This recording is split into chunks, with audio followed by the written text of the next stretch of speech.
好，来继续来看台北捷运局规划着万大线第2期，本地设计是要伫土城的金城路直行，但是经过评估，捷运局最后是决定要甲铁路甲站体弯入去金城公园，这是引发着当地居民甲护树团体不满。 因为安尼一来，金城公园有100丛的老树要来撤掉，卖破坏土城国小的墙围啊。到时阵离教室上近只有10.4公尺，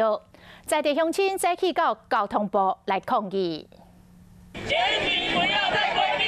我靠好伫抗议，土城的居民家长甲护树团体出面伫抗议，因不满捷运万大线2期土城大的部分，原本设计是直行金城路，即马要为直的变成弯的，唔来破坏绿地设计，佫影响到土城国小的学生囡仔。 你原来的设计就是你的专家设计出来的，难道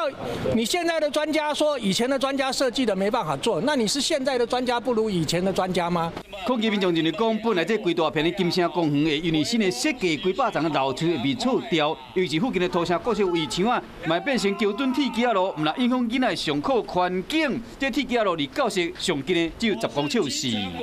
轨道摆在离教室这么近的地方，简直就是谋杀我们小孩的一个健康。底下有一个营运中的板南线的车站，这个路线我们仍然用直线的话，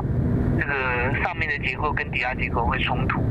捷运局认为讲，当年的设计图经过现场检视了后，认为讲会影响到板南线土城站，另外还有其他的工程问题，才会变更设计。不过在地人是无认同，去交通部递交陈情书，希望讲因的心声政府有听到。